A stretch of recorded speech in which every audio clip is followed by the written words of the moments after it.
Hello friends, ட்ரூட்டி Frooti வீட்டில் ஈஸியாக எப்படி பண்ணலான்னு பார்க்கலாமா? அது பண்ணுறது ரொம்ப ஈஸி தாங்க. எல்லாருக்கும் வீட்டில் இருக்கிற பொருளை வச்சு பண்ணுற மாதிரி தான் இருக்கும். கண்டிப்பாக இந்த ரெசிபி மிஸ் பண்ணாமல் ட்ரை பண்ணி பாருங்கள். நீங்கள் இனி பேக்கரியில் போய் வாங்க வேண்டிய அவசியமே கிடையாது. வீட்டில் ஈஸியாக பண்ணிடலாம். அது எப்படி பண்ணலான்னு பார்க்கலாமா? அதுக்கு ஒரு காயான பப்பாளி எடுத்துக்கலாம். இதுக்கு வந்து பழுத்த பப்பாளி வந்து நீங்கள் எடுத்துக்கக்கூடாது.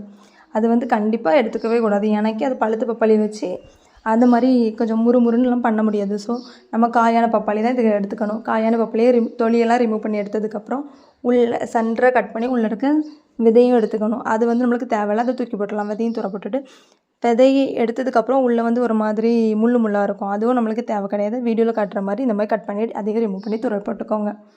தென் ட்ரூட்டி ஃப்ரூட்டி எப்படி இருக்கணும் உங்களுக்கு எல்லாத்துக்குமே தெரியும். அது ஒரு மாதிரி கட்டமாக குட்டி குட்டியாக இருக்கும். ஸோ அது மாதிரி இதையும் கட் பண்ணி எடுத்துக்கலாம். பப்பாளி காயை அதேமாதிரி துண்டு துண்டாக கட் பண்ணி எடுத்துக்கலாம்.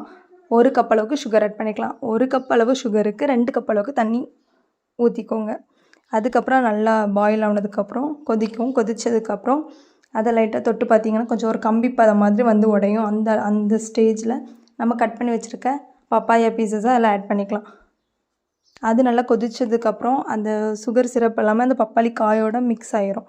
அதுக்கப்புறம் அதுலேருந்து அதை வந்து ஃபில்டர் பண்ணி எடுத்ததுக்கப்புறம் உங்கள்கிட்ட எத்தனை கலர் இருக்கோ அந்த கலர் அளவுக்கு நம்ம வந்து ஒவ்வொரு பாத்திரத்துலேயே போட்டு வச்சு அந்த ஃபுட் கலரை அதில் ஆட் பண்ணிக்கலாம். ஆட் பண்ணி மிக்ஸ் பண்ணதுக்கப்புறம் நம்மளுக்கு அது ரெடி ஆகிரும். பார்க்கவும் ரொம்ப நல்லாயிருக்கும். என்கிட்ட 3 கலர் தான் வந்து ரெட், ஆரஞ்சு, எல்லோ. இந்த 3 கலர் தான் நான் அந்த 3 கலரில் தான் பண்ணேன். சூப்பராக இருந்துச்சு. தேங்க்யூ ஃபார் வாட்சிங். So to enjoy.